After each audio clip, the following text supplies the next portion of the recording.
आप सब वैष्णवों का दर्शन करा दिया। ये मानसरोवर ब्रजमंडल का महान तीर्थ है। हमारे ब्रज के रसिकों की मान्यता है कि मानसरोवर में स्थित जो जल है वो जल नहीं है, साक्षात श्री राधा रानी का स्वरूप है।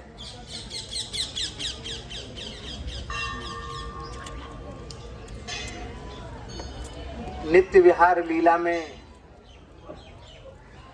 श्री गीत गोविंद महाकाव्य के अनुसार श्री राधा रानी मानवती होकर श्री यमुना जी के इस पार यहाँ आकर तमाल के नीचे विराजमान हो गई।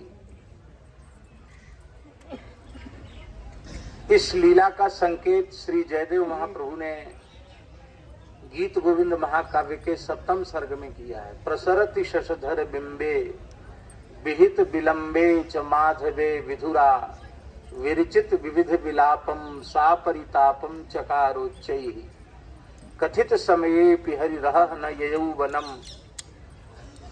मम विफल मेत दनु रूप मपि यौवनम यामिहे कमिहि शरणम सखी जन वचन वंचिता। श्री राधा रानी प्रियतम श्याम सुंदर के आगमन में विलंब को देखकर अत्यंत व्याकुल हो गई और श्री कृष्ण अपने संकेत के अनुसार नहीं पधारे। वहां तो त्रिटुर युगायते त्वाम अपश्यताम, एक एक क्षण युगों के समान व्यतीत होता है। श्रीमन महाप्रभु जी ने कहा युगायितम निमेषेण चक्षुषा प्रादृशायितम शून्यायितम जगत सर्वम गोविंद विरहे। उस अवस्था में मानवती श्री राधा रानी यहाँ आकर विराजी और उनके कृष्ण विरह में जो नेत्रों से प्रेम जल बहा वही जल मानसरोवर के रूप में स्थित है। राधा रानी का प्रेममय द्रवीभूत स्वरूप श्री मानसरोवर है। पुराण के अनुसार जब महाराष्ट्र में भगवान शिव सम्मिलित होने के लिए पधारे तो श्री ललिता जी ने कहा कि यद्यपि आप परम भागवत परम वैष्णव हैं, किंतु श्री कृष्ण की इस दिव्य महारास क्रीड़ा में पुरुष भाव का प्रवेश नहीं है। इस रूप में आपको प्रवेश प्राप्त नहीं हो सकता।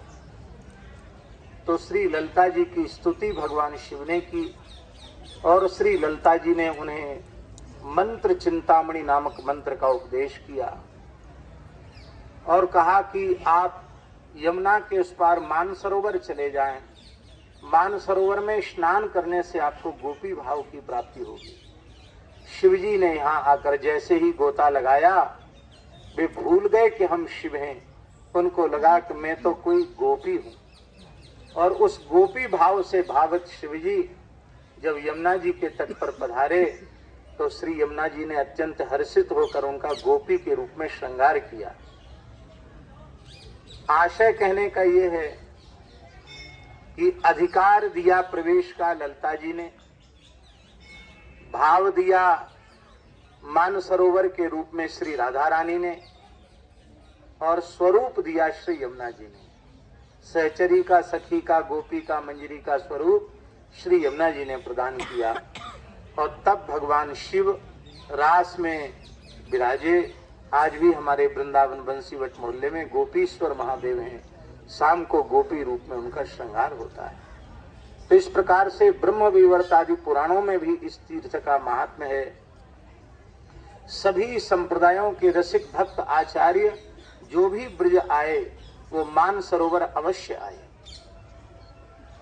राधा वल्लभ लाल जी का प्राकट्य जिन्होंने किया श्री हित हरिवंश जी महाप्रभु, वे तो नित्य प्रति यहाँ आते थे और यहीं से सदैव उन्होंने निकुंज गमन किया। श्री वल्लभाचार्य जी की बैठक बिल्कुल निकट में है। वल्लभाचार्य जी ने यहाँ कुछ दिन रह करके श्रीमद् भागवत का पारायण किया। उन्होंने भी यहाँ निवास किया।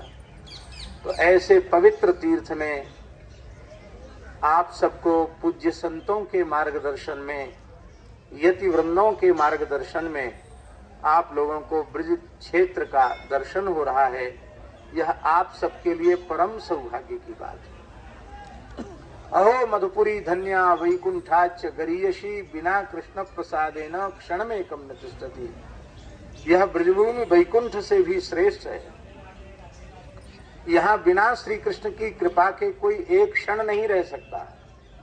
इसका आशय यह है कि जो यहाँ आता है, रहता है, वह अपने परिश्रम से नहीं, अपने साधन से नहीं, अपने पुरुषार्थ से नहीं, अपने जनबल धनबल से नहीं, यहाँ जो भी जीव ब्रज में आते हैं वो केवल कृपामयी करुणामयी श्री राधा रानी की कृपा से आते हैं। और जो यहाँ आ जाते हैं फिर एक क्षण भी कृपा से वंचित नहीं रहते, निरंतर कृपा सिंधु में डूबे रहते हैं। तो आप सबका परम सौभाग्य है। इन्हीं शब्दों के साथ हम पूज्य संतों को, यहाँ के सभी लता पता वृक्षों को, यहाँ के कण कण को प्रणाम करते हुए और सभी वैष्णवों को यथा योग्य जय श्री राधे जय श्री कृष्ण निवेदित करते हुए अपनी वाणी को राधा रानी के चरणों में विराम देते हैं। जय जय श्री राधे निताई गौर हरि।